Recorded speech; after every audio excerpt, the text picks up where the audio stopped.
ચાલો હવે જોઈએ ઉદાહરણ 5.6. સમતલ સપાટી પર વીઆઈ બરાબર 2 મીટર પર સેકન્ડની ઝડપથી ગતિ કરતો m બરાબર 1 કિલોગ્રામ દળનો એક બ્લોક ખરબચડા પટ્ટામાં પ્રવેશ કરે છે, જે x બરાબર 0.1 મીટરથી x બરાબર 2.01 મીટર સુધીનો છે.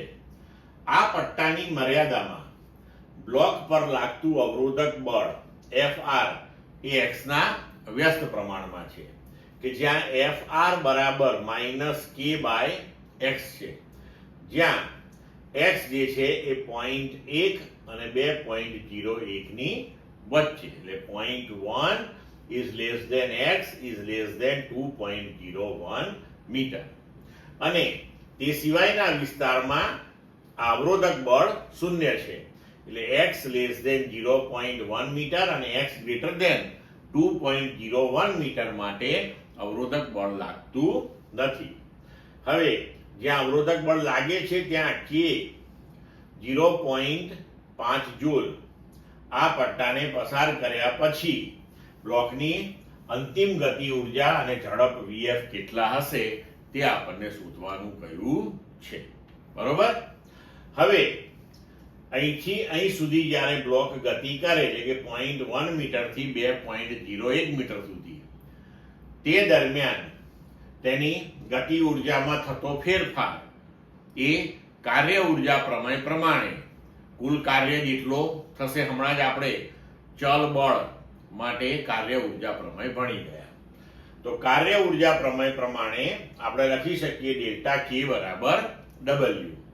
તો હવે ડેલ્ટા k એટલે kf માઇનસ ki અને w બરાબર સંકલન xi થી xf f dx. આપણે અંતિમ ગતિ ઉર્જા શોધવાની છે. બરોબર. તો kf બરાબર ki ને આપણે જમણી બાજુ લઈ જઈ શકીએ. તો kf બરાબર ki વત્તા, હવે આપણી લિમિટ છે સ્થાનની 0.1 થી 2.01, બળનું મૂલ્ય છે -k/x dx. બરોબર. હવે પ્રારંભિક ગતિ ઉર્જા એટલે કે હાફ mvi² માઇનસ આ k અચળાંક છે એટલે માઇનસ k અહીંયા બહાર લઈ લીધો, 1/x નું સંકલન જે છે એ ln x થાય. આ તમારે યાદ રાખવાનું.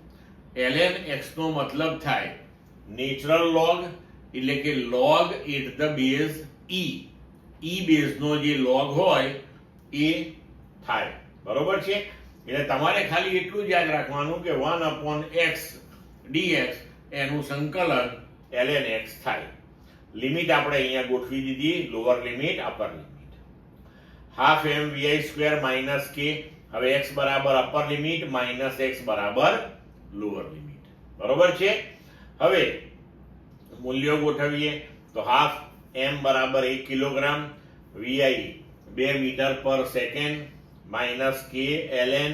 હવે લોગની બાદબાકી એટલે આના ગુણોત્તર સ્વરૂપે તમે લખી શકો છો, લોગમાં તમે ભણ્યા છો. તો ln 2.01/0.1. બરોબર છે. તો હવે આને આપણે સાદું રૂપ આપીએ તો હાફ ઇન્ટુ 1 ઇન્ટુ 2² એટલે 2 થશે. બરોબર. k 0.5 આપ્યું છે, ln 2.01/0.1 એટલે 20.1. બરોબર.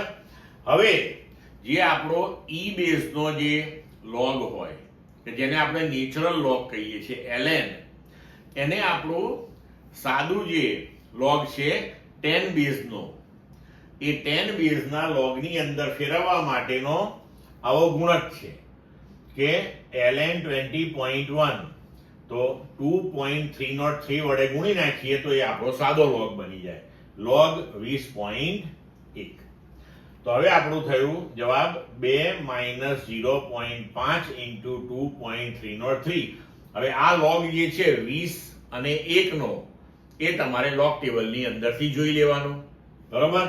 એ થશે 0.3031, અને અહીંયા આગળ ડેસિમલ પોઈન્ટની આગળ બે આંકડા છે 20, એટલે આપણે અહીંયા લખ્યું 1.3031. હવે આને આપણે સાદું રૂપ આપી દઈએ તો kf બરાબર 2 માઇનસ r પાર્ટ થશે 1.5 બરાબર 0.5 જૂલ. એટલે આ પટ્ટો પસાર કર્યા પછી બ્લોકની અંતિમ ગતિ ઉર્જા આપણને મળી ગઈ. હવે અંતિમ ગતિ ઉર્જા બરાબર હાફ m અંતિમ ઝડપનો વર્ગ. તો kf બરાબર હાફ m vf સ્ક્વેર. હવે આપણે અંતિમ ઝડપ શોધવાની છે પાછી. તો vf બરાબર √2 kf upon m.